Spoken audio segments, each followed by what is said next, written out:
newspaper, radio, TV, and the survey shows 62% of the people chose internet. You might be thinking I am going to say how important the internet is, or how quickly it has changed the world for a few years. But what if I tell you this survey is conducted on the website globeandmail.com?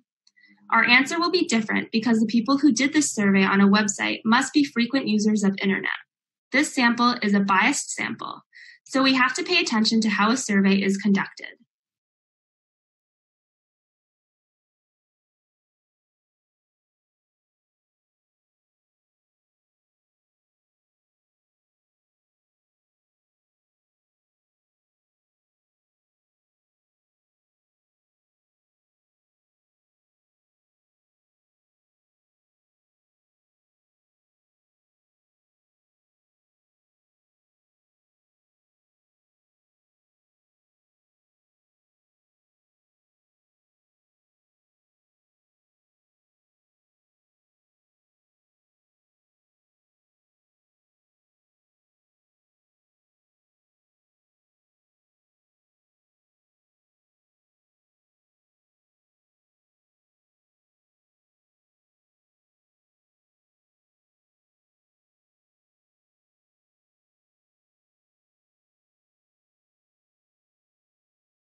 The brain is basically built from the bottom up. First, the brain builds basic circuits that are responsible for basic skills, and then more complex circuits are built on top of those basic circuits as we develop more complex skills. Biologically, the brain is prepared to be shaped by experience. It's expecting the experiences that a young child has to literally influence the formation of its circuitry. It's built into our biology. The interaction between genetics and experience that shapes brain architecture is embedded in the reciprocal relationships that children have with adults in their lives. And by that we mean what we refer to as the serve and return nature of children's interaction with their adults. Development and the impact of experience on development is not a one-way street. It's a back and forth interaction. The brain is a highly integrated organ which has multiple sections that specialize in different kind of processes. So we have parts of the brain that are involved more in cognitive function and other parts that are involved in processing of emotion and parts involved in seeing and hearing. So if a child is emotionally kind of well put together and socially competent, that will affect more positive and productive learning. And if a child is preoccupied with fears or anxiety or is dealing with considerable stress, no matter how intellectually gifted that child might be, his or her learning is going to be impaired by that kind of emotional interference.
And this illustration often used is the one of the monkeys at the typewriter.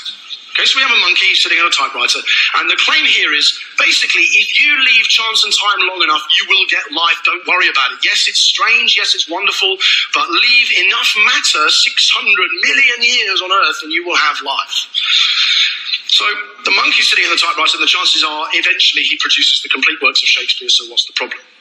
But he doesn't manage to do it in 600 million years. So what I decided to do to run the numbers is, instead of saying type the complete works of Shakespeare, I just ran the numbers for how long would it take a monkey typing at one keystroke a second to type to be or not to be. That is the question. Right? On average, how long is it going to take my monkey friend at one keystroke a second? I don't know how long you think that would be. Maybe you can have a guess. Would it be less or more than 600 million years, which is the period life on Earth is supposed to have emerged within? And when I ran the numbers, to be or not to be, that is the question, takes 12.6 trillion years to type just that phrase. And a DNA string, that complexity emerged by chance, undirected, within 600 million years. Again, it's mathematically possible, but it's so incredibly unlikely that it would have, that it tilts me in favour of the Christian story in which God creating life is simply a question of saying, let there be, and there was.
The Western countries' women are becoming more and more reluctant to give birth to babies.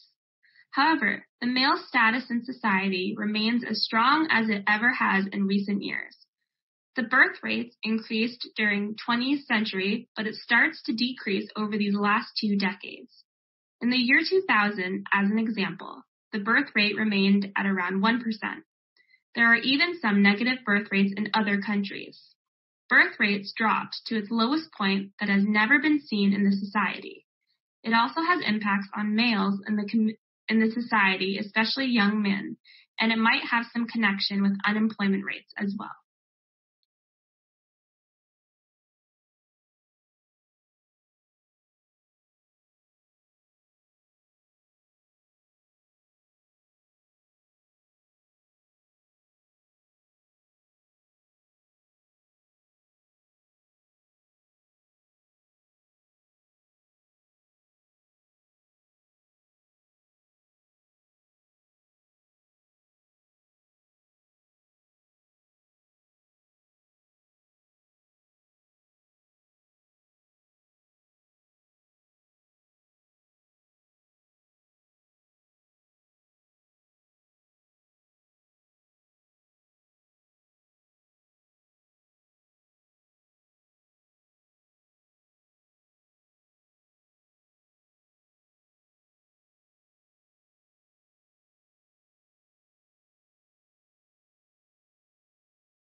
Let's take a look at this video of these little kids. They were offered the option of having one marshmallow immediately or 2 marshmallows 15 minutes later. And you've got some very cute videotape of this experiment, so let's take a look. Okay. What we found is a very simple and direct way of measuring a competence that seems to make an important life difference. A researcher tells these preschoolers that she's going to leave the room. If they wait for her to come back without eating the marshmallows, they'll get 2 marshmallows. Or they can ring the bell and she'll come back right away. But then they only get 1 marshmallow. I won't ring the bell. You won't ring the bell? Okay.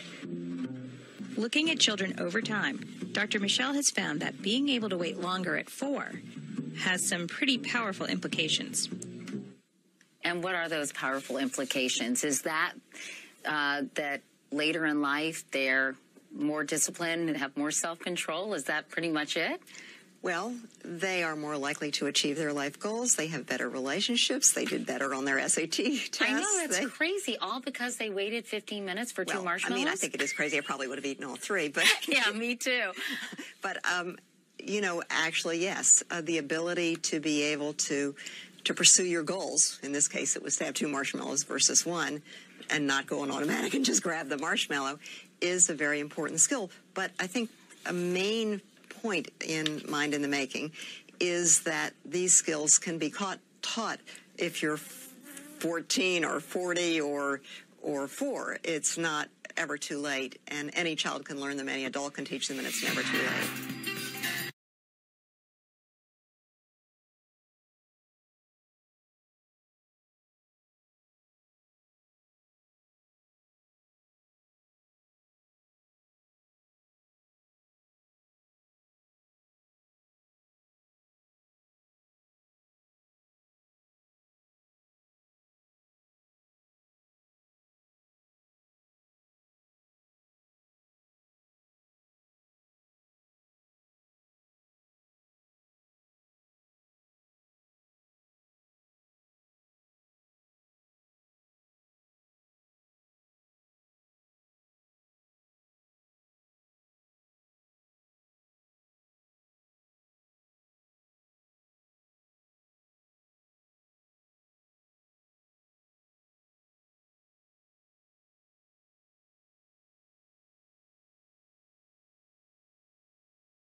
A language dies when the last person who speaks it dies. But you know, sometimes people say it dies when the second last person who speaks it dies, because then the last person has nobody to talk to. Well, of course, languages have come and gone throughout history as communities have come and gone. But what's happening now is something really quite extraordinary. Well, there are about 6,000 languages in the world at the moment, more or less. Nobody knows the exact number. And of these, people think that about half of them are so seriously endangered that they're likely to die out in the course of the present century. Now, the present century is 100 years. Half is 3,000 languages. So that means one language is dying out somewhere in the world, on average, every 2 weeks. There are all kinds of reasons why languages die. One is the physical reasons, when people are affected by famine and disease and earthquake. Another is genocide, when some countries deliberately try and stamp out a small language. But the main reason is globalization. That is, there are some huge languages in the world like English and Arabic and Spanish and French, and these are like steamrollers, crushing the smaller languages that they find in their path. A great deal can be done to preserve an endangered language. The first thing is that the people themselves must want the language to be preserved. That's very important. The second thing is that the powers that be must want the language to be preserved. They must have a respect for the minority languages that are in their care. And the third thing that has to be there, of course, is cash. It costs quite a lot of money to preserve an endangered language. Think about it. You have to train the teachers, you have to write books for the children, and all that sort of thing. It doesn't cost an extraordinary amount of money, but it does cost a bit. So without money, endangered languages don't have a positive future.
Cities are interesting places.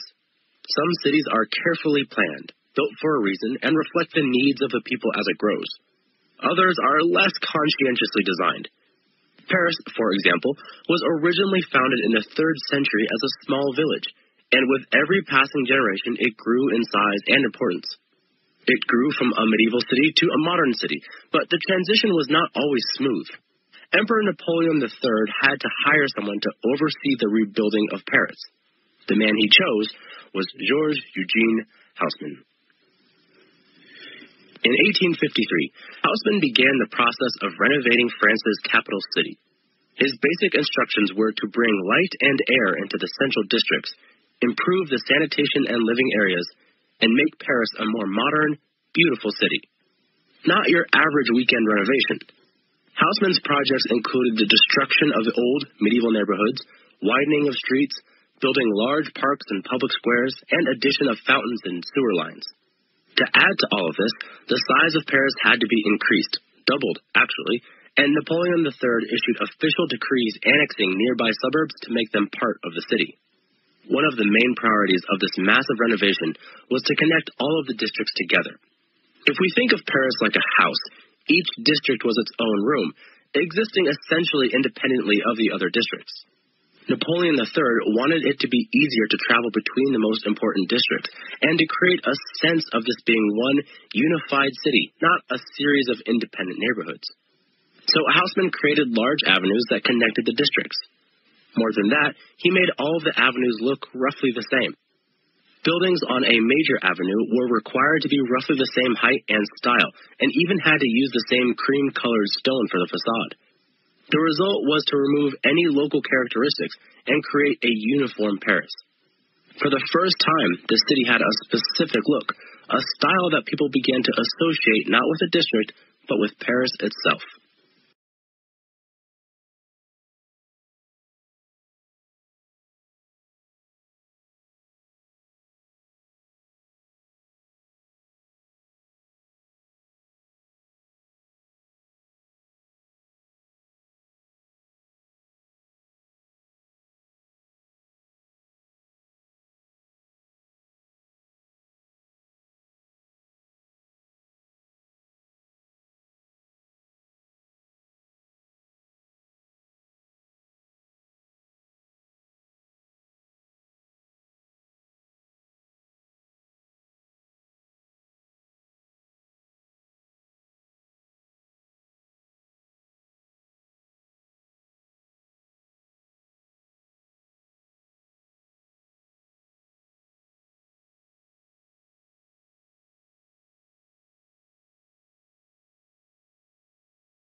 In 1943, what became known as the Green Revolution began when Mexico, unable to feed its growing population, shouted for help.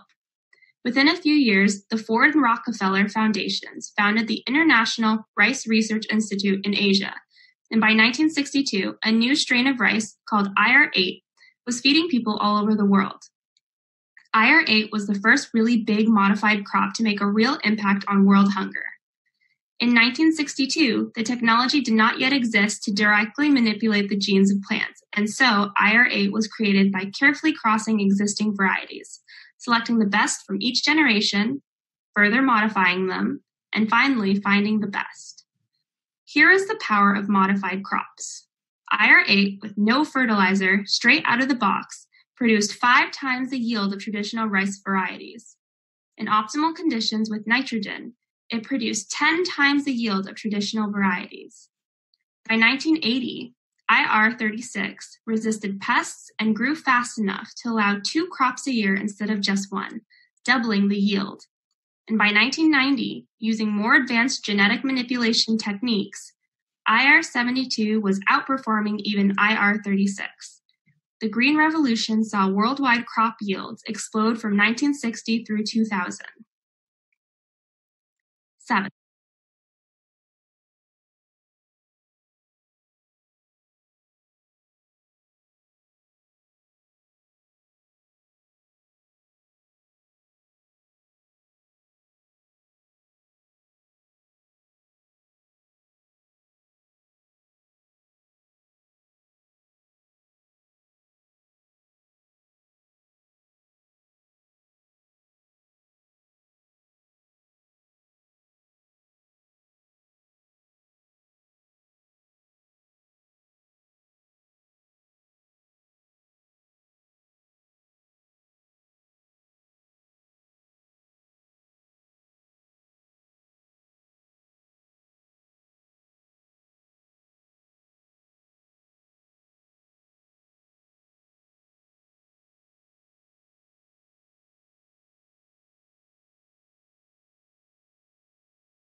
And so this is one picture that probably you all know what it is when you see it. It's a familiar looking image. It's something that probably we all have some personal experience with, right? This is a chest X-ray that would be taken in your doctor's office, for example, or a radiologist's office.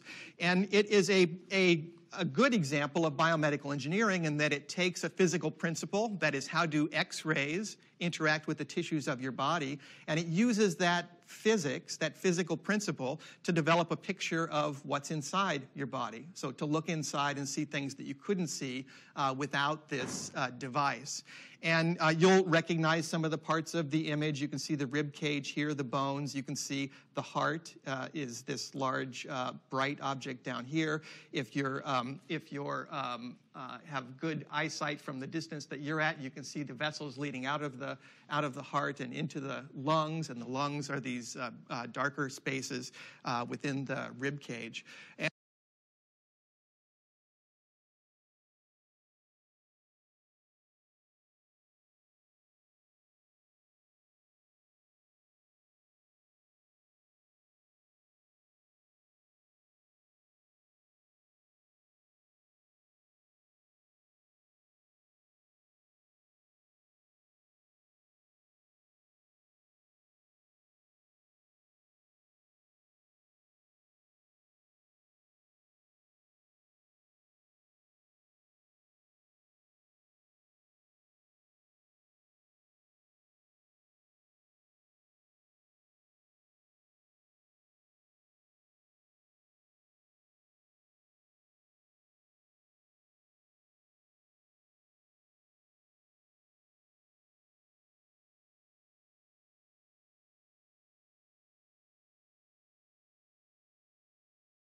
Wilson came then from a different world, and he became the focal point of a broad mainstream American culture that thought that modern literature and wanted modern literature to be able to be read and appreciated by ordinary people.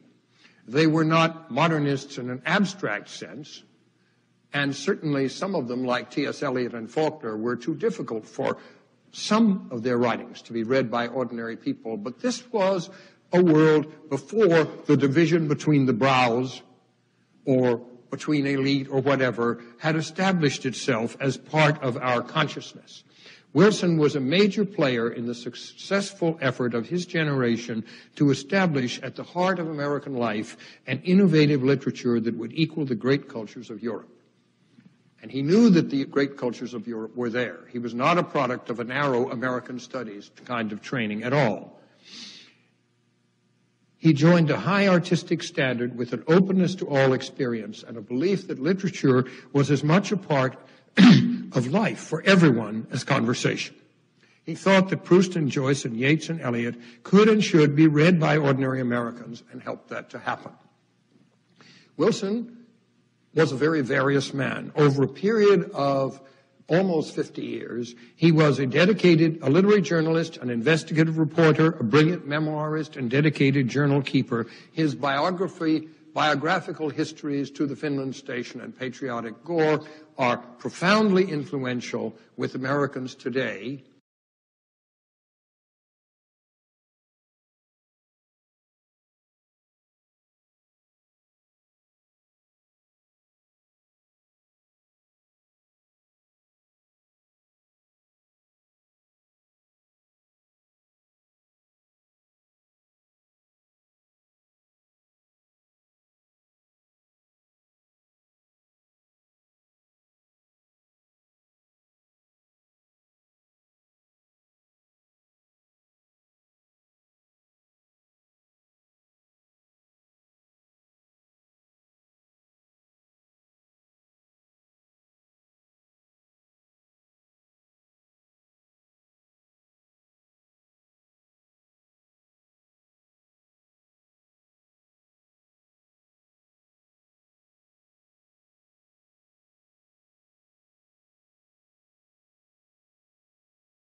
I'm just going to take on where Stafford left off. And the hormone I want to talk to you about is called melatonin.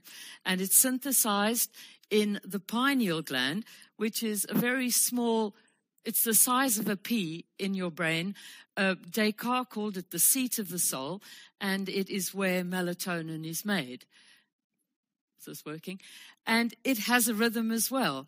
And in a sense, it's the opposite of cortisol. It peaks at night.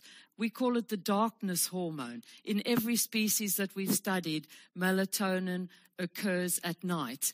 And it's a hormone that prepares you for the things that your species does at night. So, of course, in humans, we sleep. But animals like rodents, they're awake.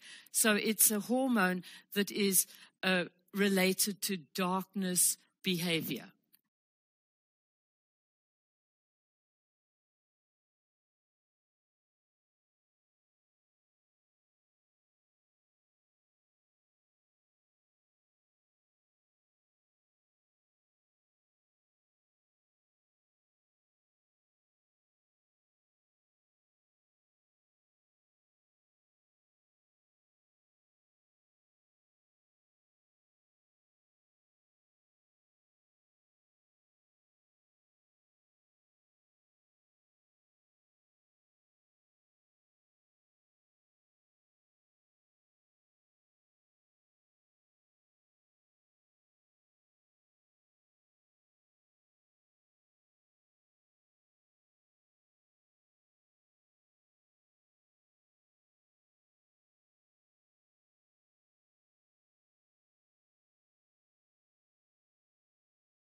Indeed, the library. We've all been to a historic library. We've all enjoyed the smell of a historic library. But what is it and what does it mean? When at UCL Center for Sustainable Heritage, we've recently been asked to assess the environment at another historic library at St. Paul's Cathedral, the Wren Library, an incredible place. And it has such an intensive smell of old books. And we were also asked, for the first time really, I was actually quite taken aback by the brief. We were asked, whatever you do, please preserve the smell. It's so important to our audience. It's so important how people perceive the library. So that was quite an important message in our research. And indeed, smell is an important way of how we communicate with the environment. This piece of research was done by an advertising company, because advertisers are so interested in how we interact with each other and the environment. And we see that the majority of people use sight, obviously, to interact with the environment. But on the second place, we see that smell is also very, very important.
When you think of a leader, you may think of an individual who is, above all, bold. But a new study of fish called sticklebacks shows that shy individuals actually prefer to follow fish that are similarly timid. Researchers had trios of sticklebacks with known personalities play follow the leader. The fish were placed in a tank that had some plastic plants at one end and some food hidden at the other. In some of the groups, a bold fish and a shy fish acted as leaders, while another shy fish followed. And in other groups, it was a bold fish that did the following. The researchers recorded whether the follower sallied forth more frequently with the fish that was behaviorally similar or the one that was different. What they found is that shy fish were more likely to emerge from under cover when an equally wary fellow was already out there. Bold follower fish did not seem to care as much which leader they followed.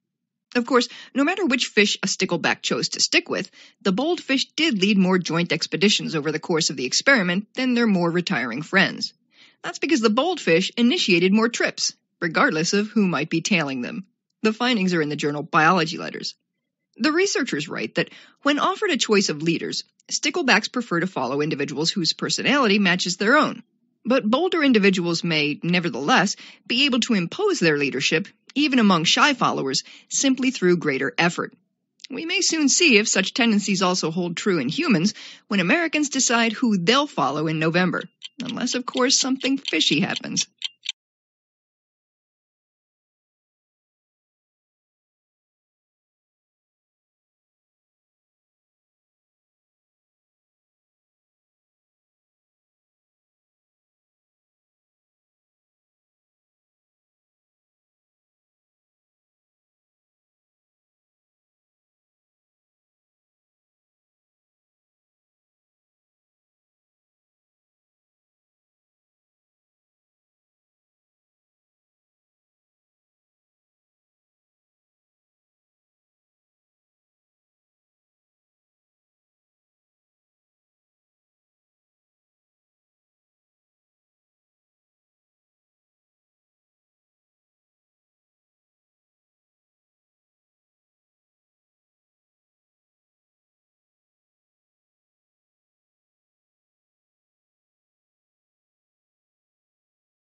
So when we talk about the polar regions, just to clarify exactly what we mean, we have, first of all, the Arctic at the top of the Earth and the Antarctic at the bottom. So the Arctic was named after the Greek word for bear.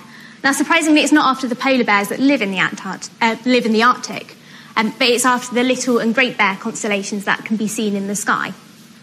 Now, the Greeks also hypothesized that there would be an anti-Arctic, which is how we get the name Antarctica, but of course it wasn't discovered until much later on. Now, these regions are opposite in many ways other than just their names and their location on the globe. So if we look at the Arctic, first of all, the Arctic is actually ocean surrounded by land. So we can see here, this is the UK down here, and this is kind of Russia, and then America and Canada around here. So there is a bit of land covered in ice in the Arctic, which is Greenland here. But mostly all this area here, surprisingly, a lot of people don't realise that this isn't actually land. The North Pole isn't on land, it's just one big ocean.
This is a kind of object that you're probably all familiar with when you hear the term robot, but I'm going to show you the very, very first robots. These were the very first robots. They were characters in a play in the 1920s called Rossum's Universal Robots. And the play was written by a Czech writer called Karel Čapek. And basically, these robots, people tend to think of robots as kind of cute, cuddly toys or, Hollywood depictions kind of devoid of politics. But the first robots were actually created and imagined in a time of absolute political turmoil. You just had the First World War, finished. That had a devastating impact across Europe. And so people were kind of reflecting on what does it mean to be human, what makes us human, those kind of questions. And this kind of context is what inspired Čapek to kind of write this play. And interestingly, these robots being human, they are actually in the play assembled on a production line, a bit like the Ford manufacturing production line. So even though they are human, they are assembled, and these robots are designed to labour, and that is their primary purpose in society.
Some adverse effects of climate changes to agricultural productions because some lands are unsuitable for growing crops.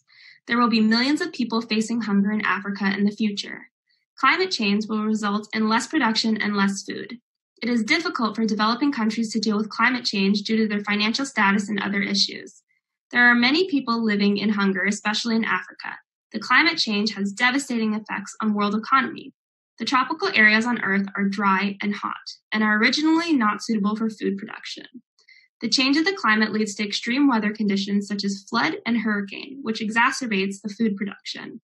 As a result, it leads to a continuous decline in food supply annually around 10 to 17%. And this trend is perceived to be continued in the future by 2070. The regions suffering the most will be some African countries.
Welcome to today's lesson. We are continuing with our study of taxonomy.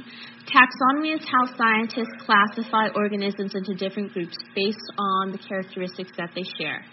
So, for instance, a good way to think about taxonomy is the U.S. Postal Service.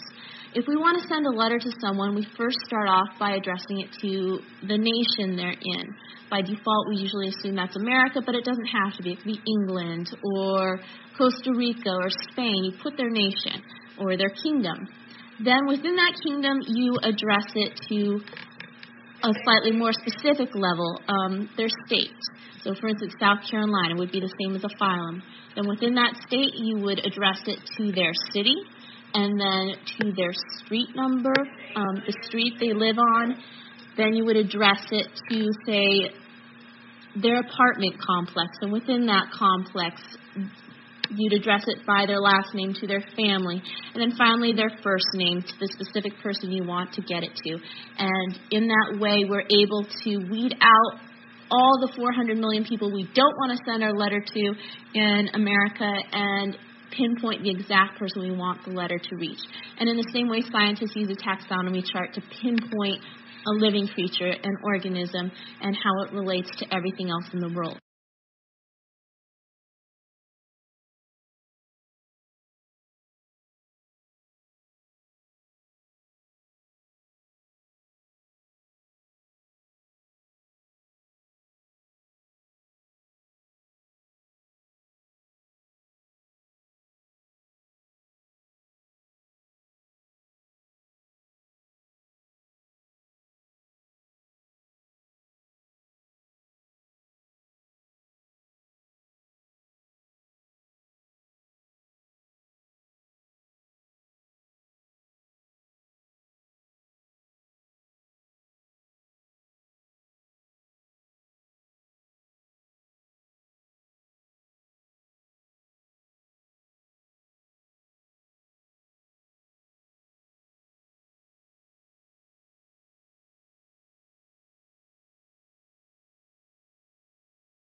Today, we're going to recount heroic tales of superhuman feats of strength, when in the face of disaster, some people are said to have summoned up incredible physical power to lift a car off of an accident victim, move giant rocks, or like Big John of song, single-handedly hold up a collapsing beam to let the other miners escape. Are such stories true? There are many anecdotes supporting the idea, but we're going to take a fact-based look at whether or not it truly is possible for an adrenaline-charged person to temporarily gain massive strength. In proper terminology, such a temporary boost of physical power would be called hysterical strength. The stories are almost always in the form of one person lifting a car off of another. And even lifting many cars by several inches still leaves most of its weight supported by the suspension springs. But our purpose today is not to debunk any of these specific stories. The majority of them are anecdotal, and interestingly, not repeatable.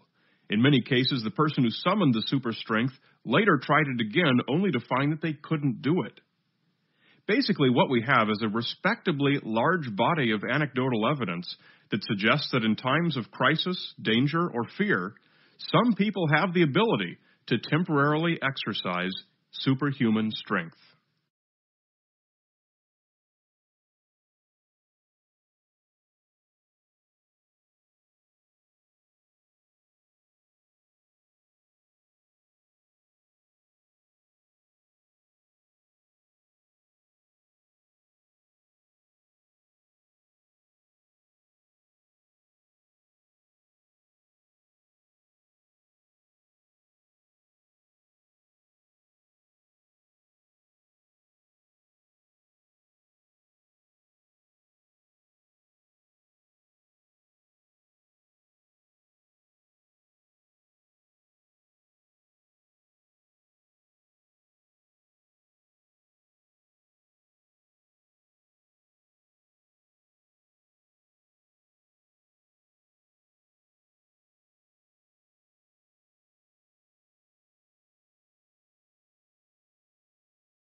All my research and that I conducted with my 60-plus graduate students was motivated by the need to learn so that we can teach.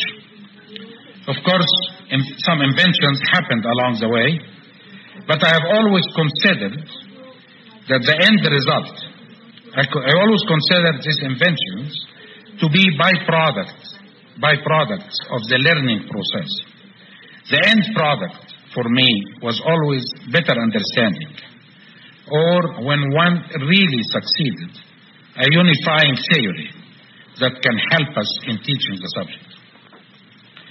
I have also looked at teaching as a vehicle to try new ideas or new ways of doing things on an intelligent group of learners.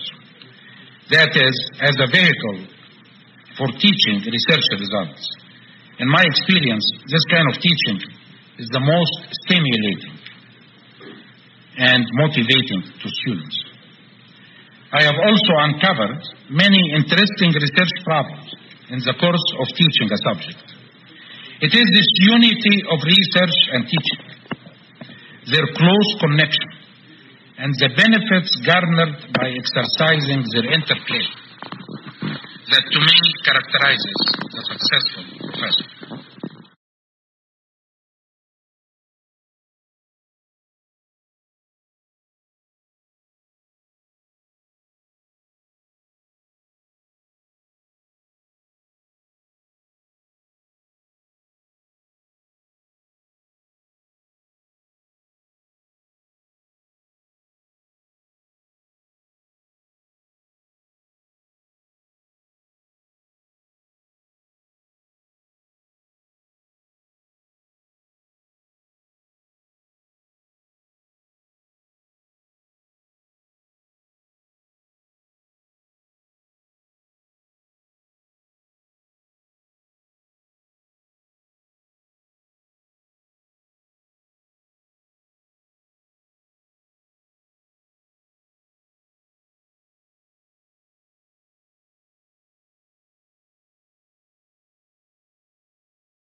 But when we move into working with communities, we have to recognise that the communities have to be the authority in their language. And actually, a woman in the class I'm teaching at Sydney at the moment, a Korean woman, expressed this very nicely, although she was talking about something else.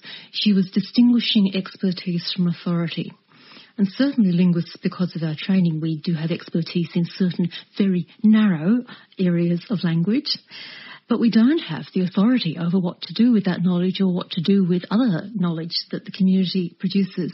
And I guess for me, the bottom line is languages are lost because of the dominance of one people over another. And that's not rocket science. It's not hard to work that out. But then what that means is, if in working with language revival we continue to hold the authority, we actually haven't done anything towards undoing how languages are lost in the first place. So in a sense, the languages are still lost if the authority is still lost.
Only one country, tiny little Bhutan, wedged between China and India, has adopted the gross national happiness as the central index of government policy, and actually has had a good deal of success in education and in health and in economic growth and in environmental preservation, and they have a rather sophisticated way of measuring the effects of different policies on people's happiness. But they're the only country to go that far. But you're now beginning to get other countries interested enough to do kind of white paper policy analyses about whether happiness research, what effects would it have if we used it more for public policy. You're beginning to get countries like Australia, France, Great Britain that are considering publishing regular statistics on happiness.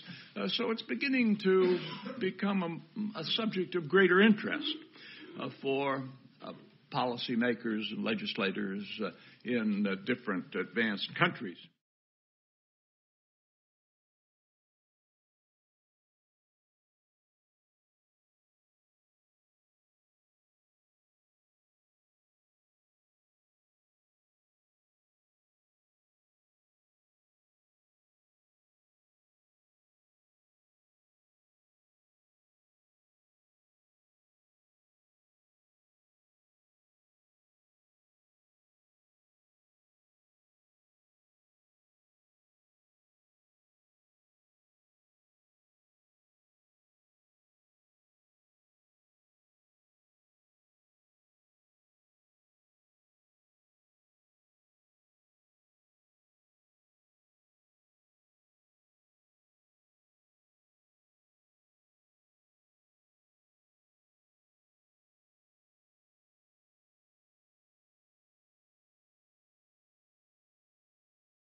Our friends at the Highlands Museum and Discovery Center in Ashland, Kentucky asked a very good question. Why is it dark in space? That question is not as simple as it may sound. You might think that space appears dark at night because that is when our side of Earth faces away from the sun, as our planet rotates on its axis every 24 hours. But what about all those other 4 away suns that appear as stars in the night sky? Or our own Milky Way galaxy contains over 200 billion stars, and the entire universe probably contains over 100 billion galaxies. You might suppose that many stars would light up the night like daytime. Until the 20th century, astronomers didn't think it was even possible to count all the stars in the universe. They thought the universe went on forever. In other words, they thought the universe was infinite. Besides being very hard to imagine, the trouble with an infinite universe is that no matter where you look in the night sky, you should see a star. Stars should overlap each other in the sky, like tree trunks in the middle of a very thick forest. But if this were the case, the sky would be blazing with light. This problem greatly troubled astronomers and became known as Olber's paradox. A paradox is a statement that seems to disagree with itself. To try to explain the paradox, some 19th century scientists thought that dust clouds between the stars must be absorbing a lot of the starlight so it wouldn't shine through to us. But later scientists realized that the dust itself would absorb so much energy from the starlight that eventually it would glow as hot and bright as the stars themselves. Astronomers now realize that the universe is not infinite. A finite universe, that is, a universe of limited size, even one with trillions and trillions of stars, just wouldn't have enough stars to light up all of space. Although the idea of a finite universe explains why Earth's sky is dark at night, other causes work to make it even darker.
Conditioning actually has 3 stages, as you see here. In stage 1, the dogs drool in response to food, but they have no reaction to the bell. So, food is called an unconditioned stimulus. Because no special condition is required, the dogs naturally drool in response to food. And when the dogs drooled in response to food, that's called an unconditioned response. Things that happen naturally are considered unconditioned, while learned connections are called conditioned. Lastly, the bell is called a neutral stimulus because it produces no reaction. Stage 2 is where the conditioning occurs. Pavlov would ring the bell, then give the dogs food. This was repeated multiple times so that the dogs could learn the connection between the bell and the food. Pavlov knew the dogs had made the connection when the bell made them drool. However, if he rang the bell and waited too long, the dogs wouldn't learn the connection. This is called temporal contiguity. In stage 3, the conditioning is complete. The dogs drool in response to the bell. Now the bell is called a conditioned stimulus, and the drooling is called a conditioned response. So, 2 things happened here. The bell went from being a neutral stimulus to a conditioned stimulus, and the dogs are showing a new conditioned response to the bell. You can also reverse the conditioning process.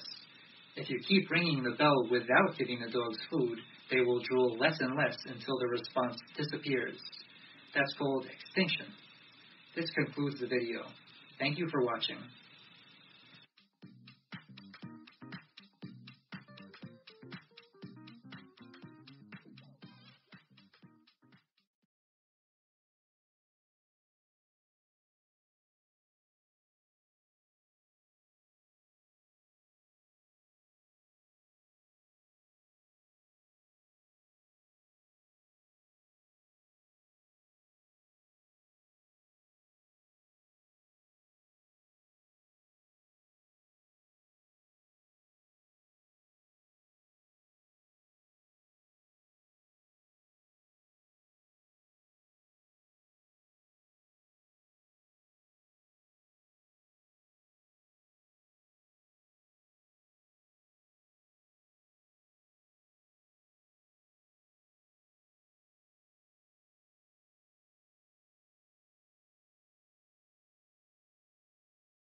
Welsh is a Celtic language spoken in Wales by about 740,000 people, and in the Welsh colony in Patagonia, Argentina, by several hundred people.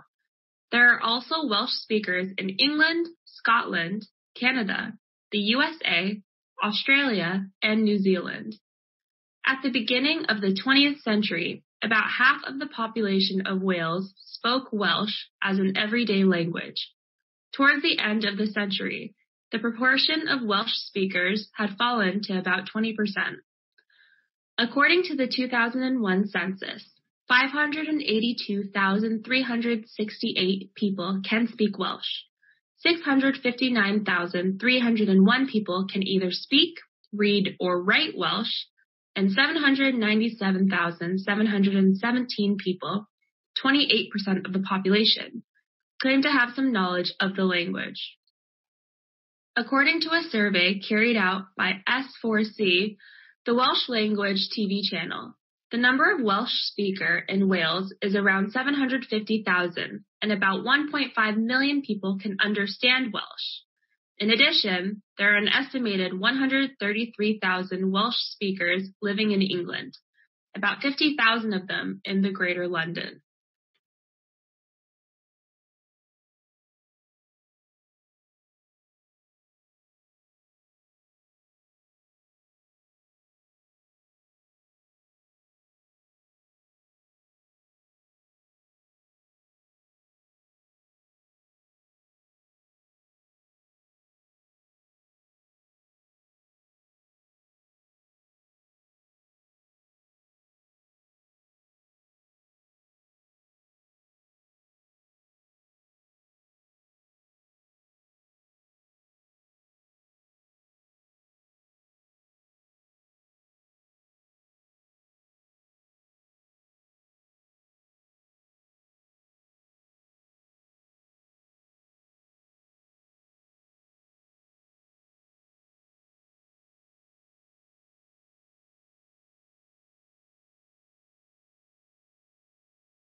Sometimes it's the little things that can make big things happen.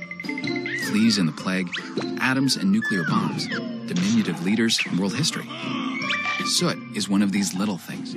Soot, also known as black carbon, is released when you burn dung, coal, diesel fuel, and wood. From LA to Mumbai, soot causes respiratory illnesses like lung cancer and asthma, and contributes to 1.6 million premature deaths every year, mostly among the poor. And it gets worse. Atmospheric currents carry soot thousands of miles from where it is produced to the Himalayas and the Arctic. Black carbon, being black, absorbs sunlight, so even a little soot on snow makes it melt faster. And when snow melts, global sea levels rise, threatening our freshwater, indigenous communities, and polar bears who hunt on the Arctic ice. Climate change has been a big thing for a while, and carbon dioxide has been its main cause. Scientists estimate that soot causes 25% of human-caused global warming. It's the second leading cause of Arctic warming after carbon dioxide. Let's not underestimate the impact of this tiny particle. But there's good news. Reducing black carbon may be the fastest way to slow global warming and buy time for the Arctic. Yes, even more so than changing a light bulb. And since black carbon only stays in the atmosphere for a couple of weeks, reducing it would produce results immediately. Of course, reducing soot alone won't solve global warming, but solving our soot problem now will help buy time for the Arctic and allow us to deal with the bigger problem of carbon dioxide. We have the cleaner industries, cook stoves, and diesel. Now we have to use them. In developed nations, we've significantly reduced our black carbon, but we still have much more to do. We need to tighten our standards at home and invest in cleaner technologies in developing nations. In a world going on 7 billion people, you might feel rather little yourself. But if you urge the U.S. government and the European Union to take the lead on black carbon reduction, you can make a big difference. Go to stopsoot.org and help stop these little things from causing big trouble.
The arising concern that a lot of people have about raising children bilingually, especially the preschool year, is based on the conceptualization that the human brain at birth is essentially monolingual. And the reason why I come to this occasion, because often the parents will ask me if they use two languages at home, will their child be confused because they're hearing two languages? And parents are often asked my advice about whether they should use one language on parent roll, which is widely known that parents who are raising children bilingually. And the reason why most people think this is a good idea is that it will help to reduce the risks of the children being confused. Because they were able to associate each language with a separate speaker, the fear is that both parents use both languages, especially they use both languages interchangeable within the same conversation within the same sentences. The child will not be able to separate the languages.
These guidelines are designed to assist clients to access the free public computers and the Internet in a responsible and informed way.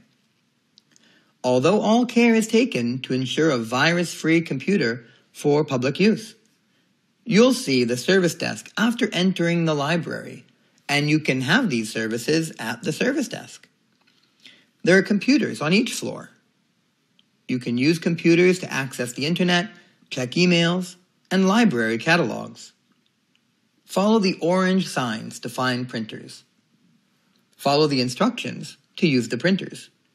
Remember to bring student cards. You can charge the card to use printers.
All my research and that I conducted with my 60-plus graduate students was motivated by the need to learn so that we can teach.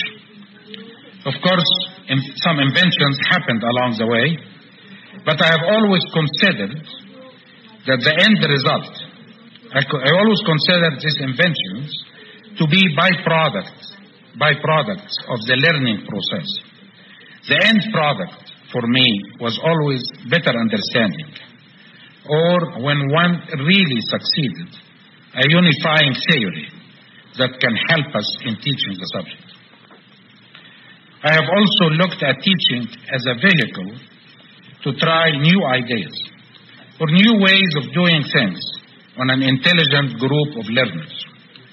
That is, as a vehicle for teaching research results. In my experience, this kind of teaching is the most stimulating and motivating to students. I have also uncovered many interesting research problems in the course of teaching a subject. It is this unity of research and teaching, their close connection, and the benefits garnered by exercising their interplay that to me characterizes the successful professor.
The fifth plan is straight salary.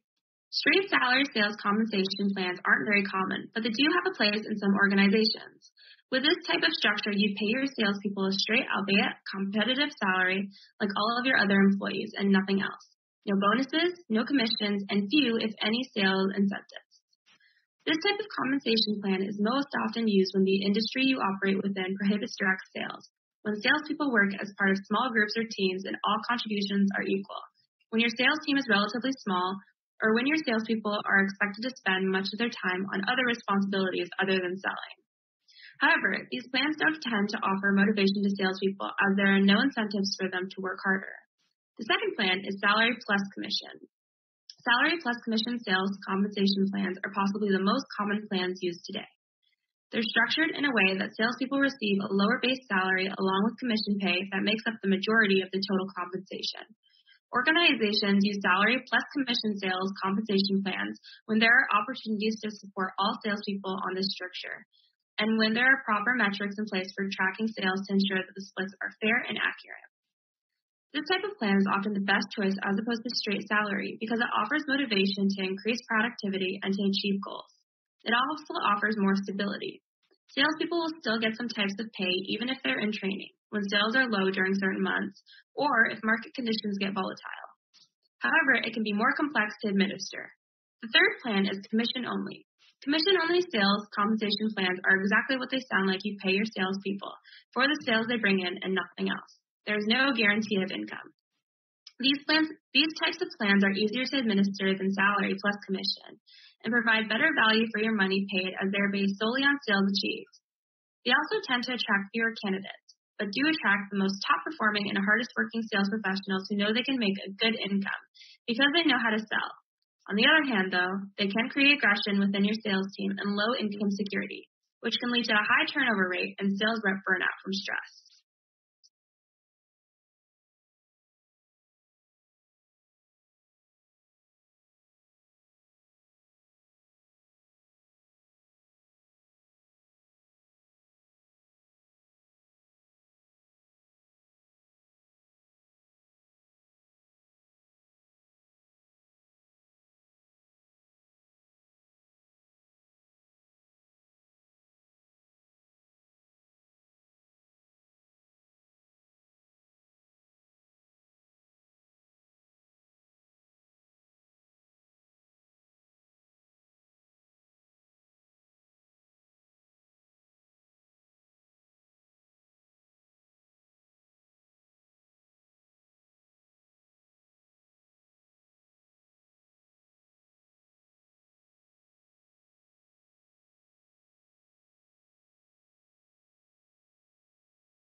Powerful influence of Stevenson's text on the discourse of disassociation is strikingly apparent in the work of American physician and psychologist Morton Prince.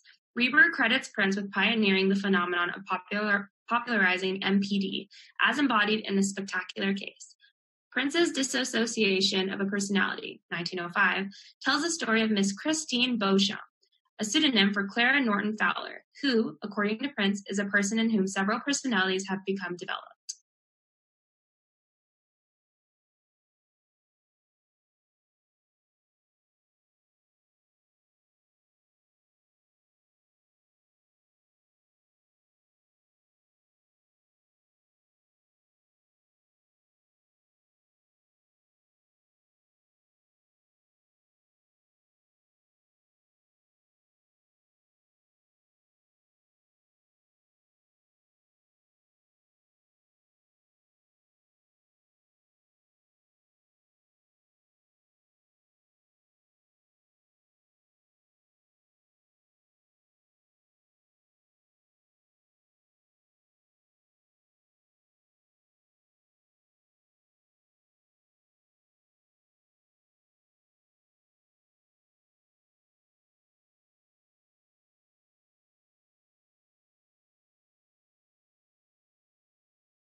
This is Scientific American's 60-Second Science. I'm Christopher Intagliata.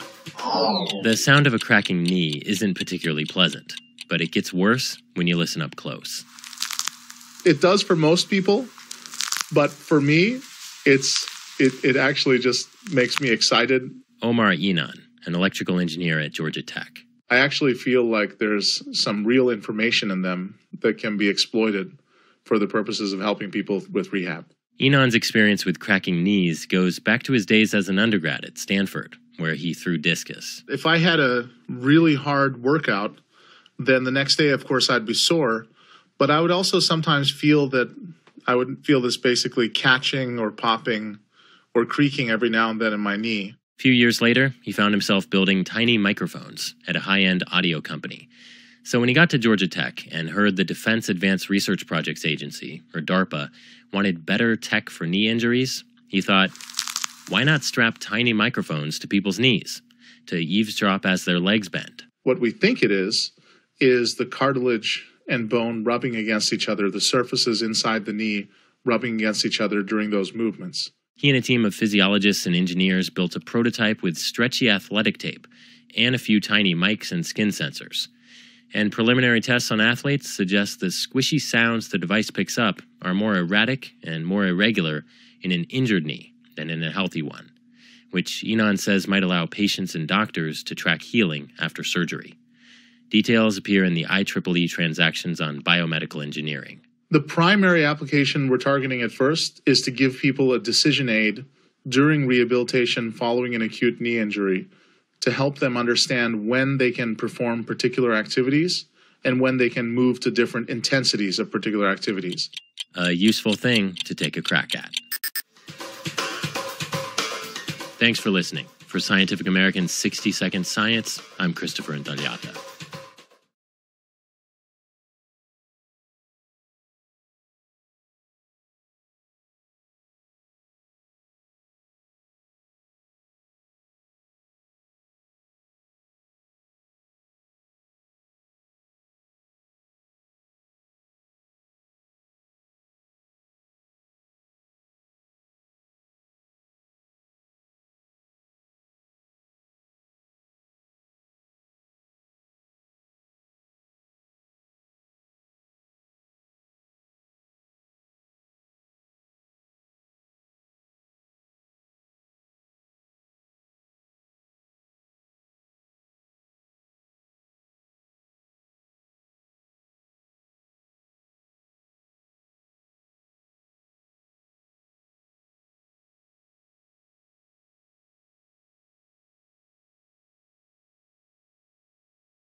Determinate human behavior is affected by internal and external factors.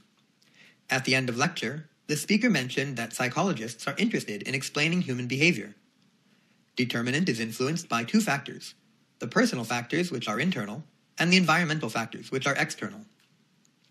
The personal factors include people's belief on certain things and their individual thinking about it, while the environmental factors include temperature, air pressure, and the others thinking about them. In conclusion, one's determinant are affected by both himself and the environment.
I show you with lots of people chatting around in a room is a form of description.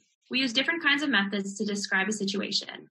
Sometimes we have to use visual description, particularly when we do not witness the scenario. I was born during the Second World War, and my hometown is X. For example, when I ask my mother about the war, I always ask her, "You have mentioned this or that when you talk to me." When I asked her about the shelter, I asked her what the shelter looks like and when did you go to the shelter. From her response, I could get more visual evidence as I can to write my book.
Frogs are a diverse and largely carnivorous group of short-bodied, tailless amphibians composing the order Anura. The oldest fossil proto-frog appeared in the early Triassic of Madagascar, but molecular clock dating suggests their origins may extend further back to the Permian, 265 million years ago. Frogs are widely distributed, ranging from the tropics to subarctic regions, but the greatest concentration of species diversity is found in tropical rainforests. There are approximately 4,800 recorded species, accounting for over 85% of extant amphibian species. They are also one of the 5 most diverse vertebrate orders. Besides living in fresh water and on dry land, the adults of some species are adapting for living underground or in trees. Adult frogs generally have a carnivorous diet consisting of small invertebrates, but omnivorous species exist and a few feed on fruit. Frogs are extremely efficient at converting what they eat into body mass. They are an important food source for predators and part of the food web dynamics of many of the world's ecosystems. The skin is semi-permeable, making them susceptible to dehydration, so they either live in moist places or have special adaptations to deal with dry habits. Frogs produce a wide range of vocalizations, particularly in their breeding season, and exhibit many different kinds of complex behaviors to attract mates, to fend off predators, and to generally survive. Frog populations have declined significantly since the 1950s. More than 1/3 of species are considered to be threatened with extinction, and over 120 are believed to have become extinct since the 1980s. The number of malformations among frogs is on the rise, and an emerging fungal disease, chytridiomycosis, has been spread around the world. Conservation biologists are working to understand the causes of these problems and to resolve them. Frogs are valued as food by humans and also have many cultural roles in literature, symbolism, and religion.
Aquaculture, the farming of fish, shrimp, shellfish, and seaweeds, has been the sources of human protein for nearly 4,000 years, especially in Asia.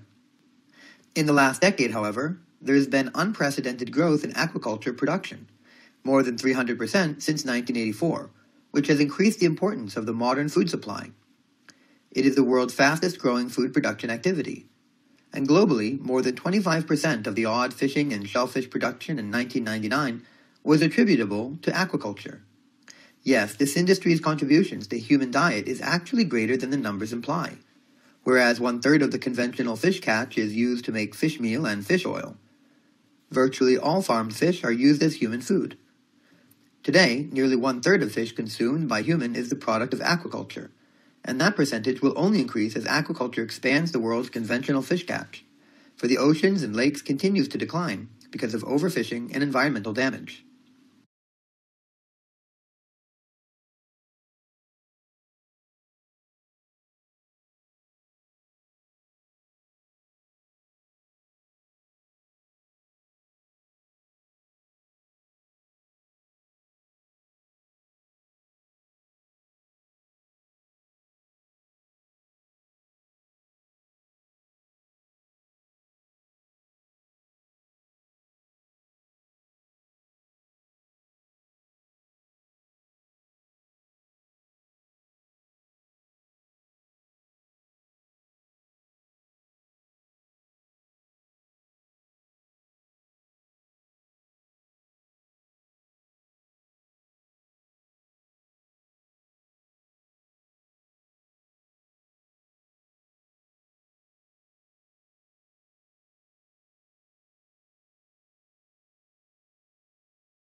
There is a lot of interesting. What forms these clouds? Why are these clouds there? Why do they sort of stick around? At the center, every cloud drop has a particle. You can't grow a cloud drop without having a particle there for the water to condense on. The key question that people not directly address until very recently is what actually forms these clouds. So for once, you're looking out at over the ocean. Turns out sea spray, sea salt, is a very effective nucleus for forming clouds. So it's a really good chance that those are loaded with sea salt. But if you go inland, you start to have pollution come from all kinds of places. And so different sources form clouds more effectively than others. And we're trying to unravel which sources are actually contributing to the clouds.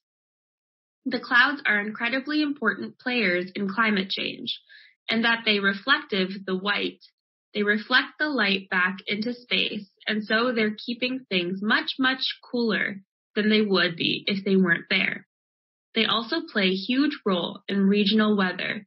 So in actual, we're starting to see shifts where having more pollution input into the clouds is affecting weather patterns. In particular, is actually reducing the precipitation. So we're starting to see droughts in areas with super high levels of air pollution.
But Aristotle says the reason we need rhetoric is we have to be able to use it. We have to be able to use rhetoric influence, basically the rebel and the morons. We try to get them to understand truth. Truth is suggested, is different than rhetoric. Rhetoric is the dressing, is the body, right? Truth is the spirit, is the soul, is abstract. It doesn't have a body. It's not particular. If you want to get somebody to the truth, you might have to use some kind of tricks, right? Because most people are not sound and can't see the truth. That's what we think. Most people are ramble, really. Only the educated, be erudite, are actually capable of seeing the truth. If you want to get the general mass there, you may have to do fable a little bit. So Aristotle, that is rhetoric. Rhetoric is something that is used to influence people, right? And it's kind of mentally promised a logic.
What we're going to discuss today is how the Port of London was discovered and what we discovered about it. Now, if you look at the historical records of Roman London, there's only about 14 actual references to London in antiquity, i.e. contemporary references, and of those, only one is in the 1st century. There are none at all in the 2nd or 3rd century. There's only one in the late 3rd century, and there's 4 in the 4th century. So if you're a historian trying to write a history of Roman London, it's very difficult. You don't really have much data. You're going to depend on the archaeological evidence, the material evidence of the port and indeed the town to have any understanding of what happened then. And so what we're looking at here is, how did we discover about the Port of London? There is no historical documentations, no customs books, no tariffs, no idea of the taxes. We have to understand the port entirely from the archaeological evidence. So that's what we're going to do today. So if we move on to the next slide. I love live streaming, so thank you very much.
They call it the marshmallow test.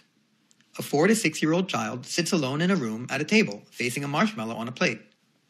The child is told, if you don't eat this treat for 15 minutes, you can have both it and a second one. Kids on average wait for 5 or 6 minutes before eating the marshmallow.